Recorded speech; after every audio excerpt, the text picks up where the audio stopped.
Hello everybody and welcome back to The Lost Planeswalker. You are here with me, Jesse, the Lost Planeswalker, and today we're looking at Maria Vendrell, a very cool commander that revolves around the brand new enchantment type from Duskmourn, Rooms. Now, I'm going to be doing this video a little differently than I typically do because I'm going to be looking at all the rooms. I'm going to be looking at a lot of different support pieces.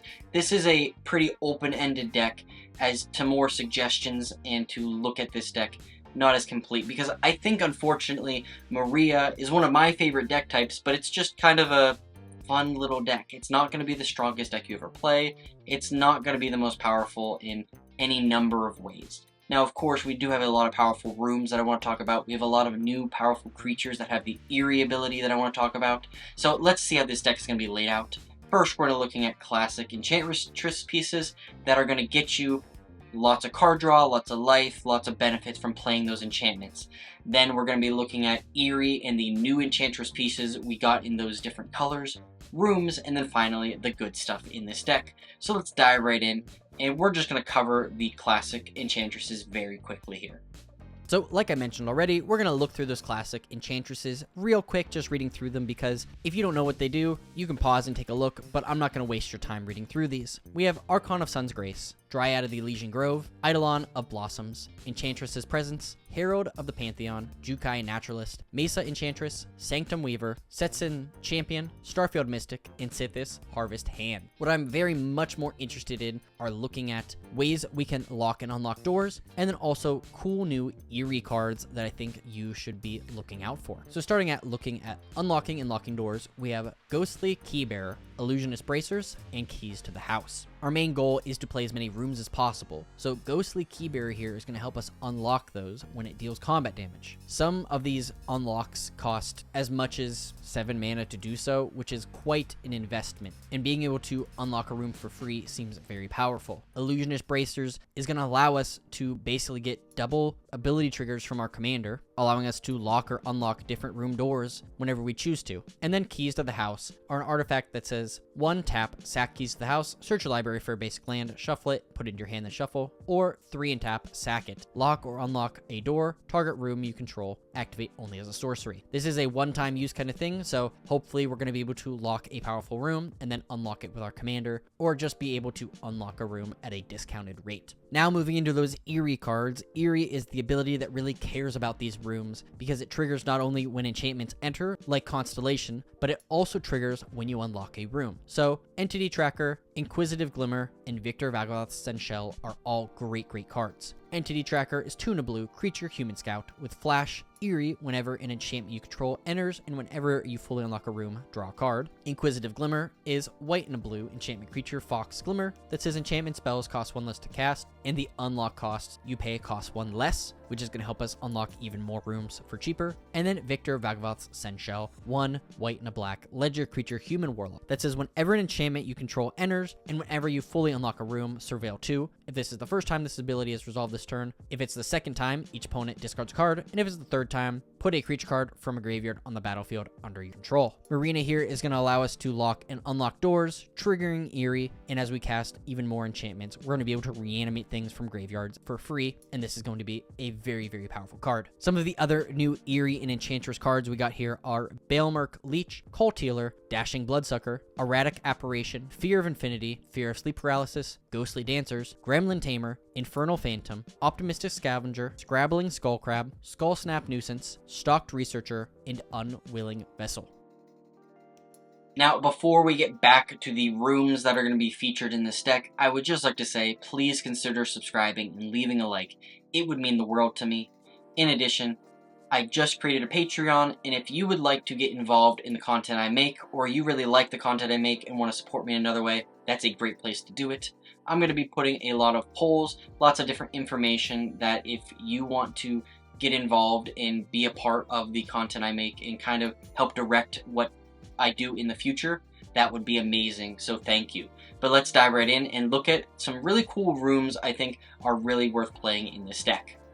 Now diving back into these rooms, I want to talk about 3 rooms in particular that I think are going to probably be some of the ones that you're going to want to be playing. There are a lot of rooms that get released in the set, and I'm not going to read through all of them, but the 3 I want to talk about are Dollmaker's Shop, Porcelain Gallery, Funeral Home and Awakening Hall, and then Mirror Room and Fractured Realm. Starting with Dollmaker Shop and Porcelain Gallery, we have whenever one or more non-toy creatures you control attack a player, create a 1/1 white toy artifact creature token. This is a great way to generate a lot of little artifact creature tokens, which is a huge ability in white. And then for 4 white, creatures you control have base power and toughness equal to the number of creatures you control. Unlocking this side of the door is just going to buff up our entire board, presenting a pretty lethal threat if we have enough creatures to back it up. Just thinking about making a couple dolls off of this and then being able to activate this next side, you know, we could easily have 100 power on the board for just having 10 creatures in play, which seems absurd. Moving now to Funeral Room and Awakening Hall, we have whenever a creature you control dies, each opponent loses 1 and you gain 1. A very great ability in a lot of decks, making this card very playable. But for 8 mana, whenever you unlock this door, return all creature cards from your graveyard to the battlefield. Marina here is a great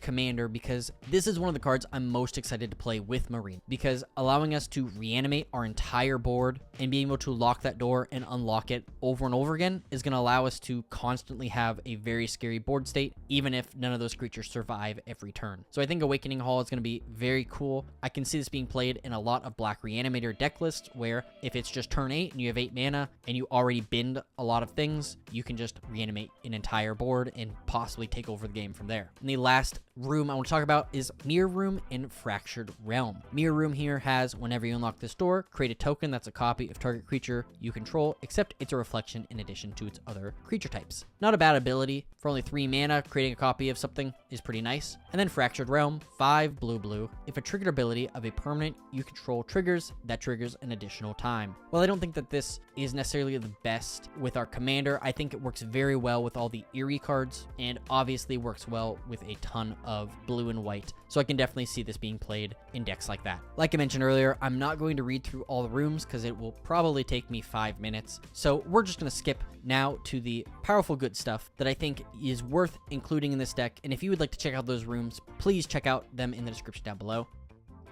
But some really powerful new cards that I think would be very good are Bellow, Bard of the Brambles, Enduring Vitality, and Wild Seer, Scouring Maw.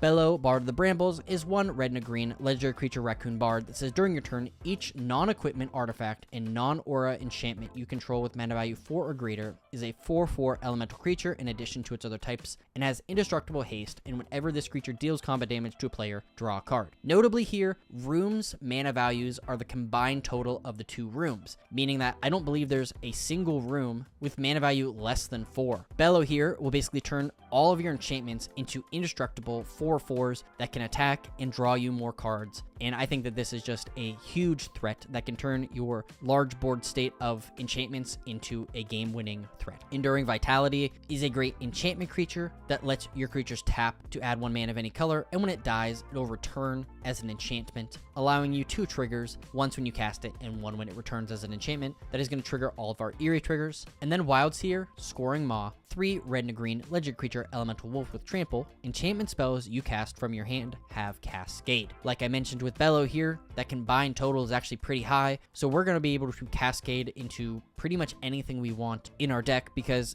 everything except the other rooms are relatively small, meaning we're either going to hit another room or be able to cast any other spell in our deck. The other good stuff cards are really just generic like the rest of this deck. Like I mentioned earlier, you know, if you want me to go deeper into this, I would love to. Let me know about it, but I just wanted to give a general outline of how I think this deck should go. But you have Anguished Unmaking, Arcane Denial, Arcane Signet, Beast Within, Chromatic Lantern, Chromatic Orrery, Cloud Key, Commander Sphere, Counterspell, Cultivate, Decanter of Endless Water, Farseek, Haunted Screen, Nature's Lore, Path to Exile, Rampant Growth, Redress Fate, Soul Ring, Swiftfoot Boots, and Swords to Plowshares. As always, the land base is up to you. 5-color decks are notorious for having expensive land bases because you want to be able to make sure you can hit any color of mana whenever you need to. So take that into consideration when you're building this out. I just included some basics in here to kind of round it out, but by no means do I think that's the way it should remain. Some of the rooms in this deck do require you to have multiple pips of certain colors to cast it, so you're going to be wanting to play as many tri-lands and dual lands as possible in order to hit all of your mana.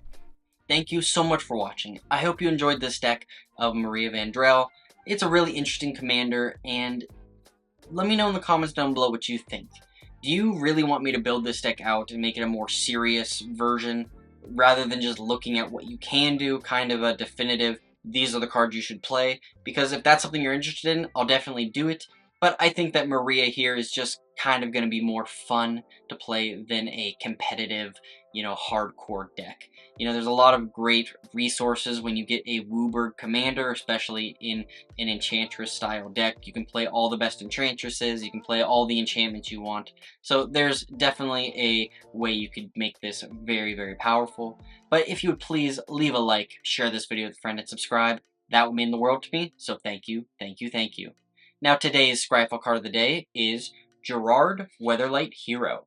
The heir to the legacy has finally returned to the Weatherlight.